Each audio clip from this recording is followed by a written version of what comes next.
What's up guys, I'm CJ and I am back for another video, and today we are back for another favorites and buckets video.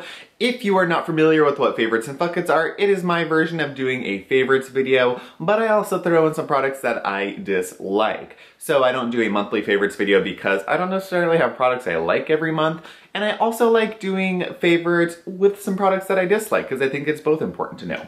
So if you like this video, give it a thumbs up and don't forget to subscribe to my channel. I would welcome you to our happy little family. And of course, I link all of my socials in the description bar down below, so follow me there if you want to. If not, then okie dokie. So let's just get into the products. The first product that I have been favoriting, loving, whatever this month is the Lindstrom Cleaner. So I originally made a big Lindstrom purchase quite some time ago. I don't even remember when I bought all these products.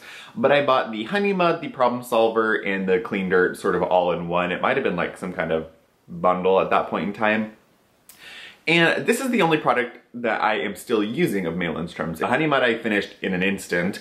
The Problem Solver I just finished, and this one has been going. So I have been like, we had one of those relationships. We've been like, I'll use it, and I'll be like, oh, I don't really know how I feel about it, and then I won't use it. So we break up for a minute. And then I come back, I'm like, oh, you know, hey. And I think that I finally have been starting to use it consistently again, and I actually really do like it.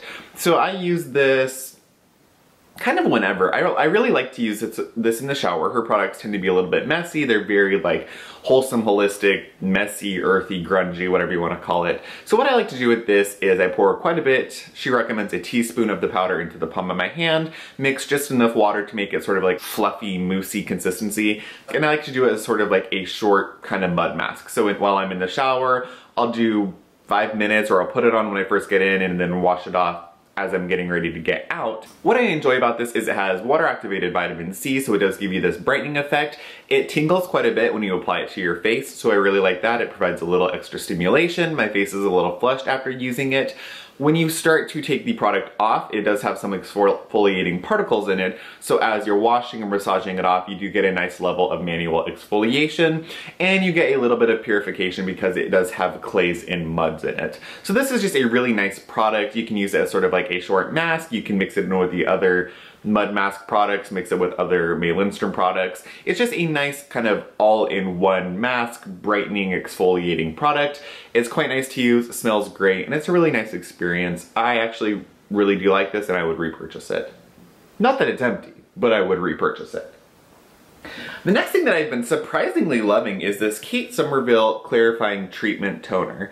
So this is a toner you can use morning and night. It's alcohol free. It doesn't dry your skin out. I want to say it has lactic acid and maybe salicylic, but a very low level of it. It's a witch hazel base. It has this nice little Somerville pumper thing at the top, so you just put your little cotton pad on, 3 or 4 pumps to do the trick, wipe it all over, and this is just a nice, like, it's not an acid toner, there are acids in it. It's not like a super astringent toner. It does have an astringent base. It's just like a nice daily toner if you tend to have oily, acne-prone skin. I find that this does a nice job of just kind of like keeping your oils balanced, keeping your acne at bay. And it's a super affordable product, maybe 25, 26 bucks, and it's 5 ounces. So I actually really, really like this.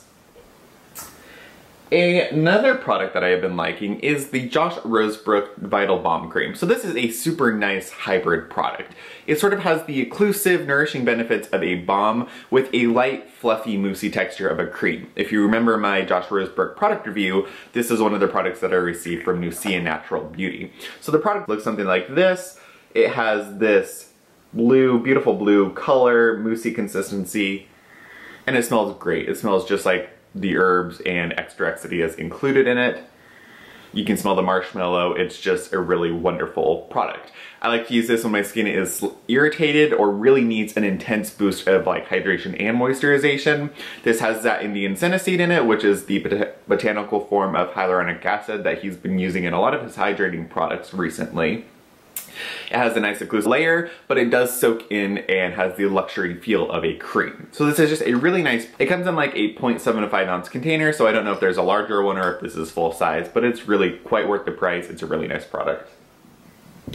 Let's get to some of my buckets. So what are the buckets? And it's not necessarily that I hate this product, I just am not in love with it. So this is the Odacite Synergy for Immediate Skin Perfecting Beauty Mask. So I have used this a couple times and then kind of stopped and was using my problem solver because I love that. My skin can take quite an intense masking session. My skin is quite resilient, so I can really do quite a bit to it, and I tend to need stronger products than more gentle products. Of course, I don't do full strength strong products all the time, but just with my skin, I've done both, and a little bit more aggressive treatment works better for me. So this product is full of kaolin clay, bentonite clay, it has papaya enzymes, lactobacillus, magnesium ascorbate phosphate, which is a vitamin C derivative, charcoal, tartaric acid in a fruit form, and then malic acid in fruit form, in a fruit acid form.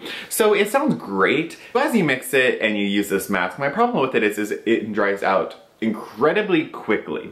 So it looks like a light gray kind of charcoaly ashy mask, and I like the ingredients, I like the idea behind it. They give you this list of things you can do with it. The 4 comes from the 4 different things you can activate.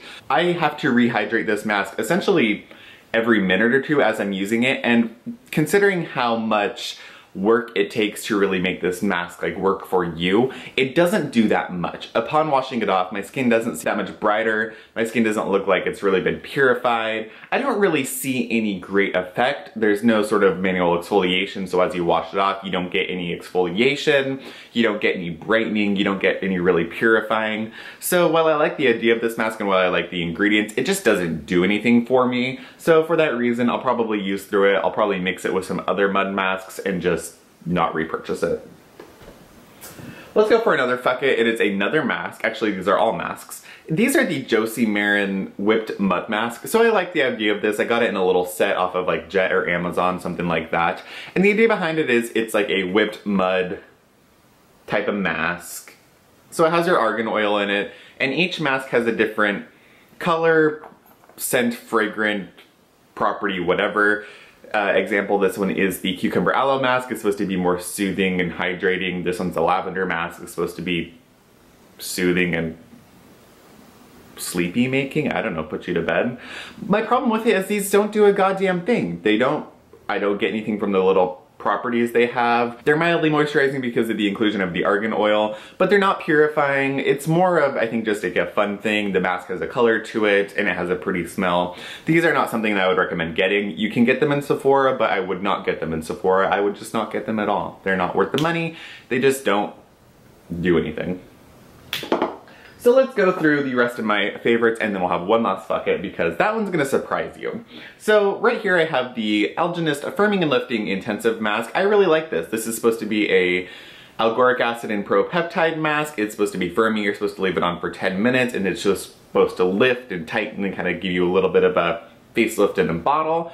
They say you can use it for 10 minutes. Honestly, you can slap it on and leave it for 20 minutes or an hour. I feel like once it's absorbed, it leaves a film over your skin, so it acts as like a light moisturizer, and it will just stay there and kind of hang out until you decide to wash it off. It has pretty nice ingredients, and I like the effect of it. I do feel that my skin seems more firm and taut after using it, and it's just a nice mask to use. I think that these are kind of expensive, but I think that I got it from TJ Maxx maybe, so I'm sure, I know I didn't pay much for it. I know these 2 products are both expensive, and I know for a fact that I have not paid much for them, so I got it somewhere. But I do highly recommend it. On that same line, my absolute favorite eye gel that I've used so far, next to the SkinCeuticals Firming Eye Cream, this is the Algenist Firming and Lifting Eye Gel. So it's in that same line as the mask. Like I said, I got this from TJ Maxx, and it has been a wonder product. Nothing is really going to get rid of your eye bags or puffiness or darkness, but this has been probably one of the best things that has done that. It does help to reduce some of the puffiness in my under eye. It's a nice thin gel, so it absorbs really quickly. I like to layer it over the top of my ordinary caffeine serum, and this is just a nice product. It absorbs well, does its job, good product. It's like $70 on Sephora, so if you are really wanting an eye cream, eye gel, I would recommend this one. I don't know if you need to pay $70 for it though. Look around, see if you can get it for a deal. My last favorite is this Mahalo Petal mask. So this is like a honey, salicylic acid, rose clay, something like that, mask. And it's supposed to be hydrating, plumping, and provide a glow effect to your skin. What I like about it, of course, is the wild, raw Hawaiian honey. I'm a honey fan, so that's up there for me. And what I like about this mask, besides the absolute beautiful botanical smell, this is a mask that you can leave on, and it's gonna do a little bit of everything for you. I didn't like it at first, I didn't know what it was doing, but I understand. If you find that your skin is kind of irritated, you can put this on, leave it on, like any other honey mask, and it's gonna provide a nice soothing aspect. If you find that your skin's a little dehydrated, you can put this on, it's gonna have a nice hydrating aspect. If you find that you're sort of breaking out, you could put this on and it's gonna help minimize that breakout and get rid of it. The clays, the honeys, and the salicylic acid all work in this really nice synergy to give you an overall effect. Light exfoliation, light purifying effect, and it's really quite hydrating and moisturizing. And it's a really nice experience to wear this. You get 3.38 ounces or 100 milliliters, quite a bit of product. This goes a long way, and you can leave it on for hours and it's only going to intensify those effects. It doesn't really dry down, it'll kind of set, but it doesn't fully dry. So I highly recommend this mask. This is one of my favorite Mahalo products. In the same line, my last bucket is also from the Mahalo, and this is the Bean Mask. So a lot of people really love this mask. It's supposed to be an antioxidant, purifying, and tonifying mask. It is sort of a similar in principle to the Peter Thomas Roth Irish Moor Mud Mask, to where this doesn't really dry down. I would say this one dries down more than the Peter Thomas Roth one, but it does not dry down like a conventional mud mask. My problem with this is I like the idea of an antioxidant mask, so for those aspects it's probably great.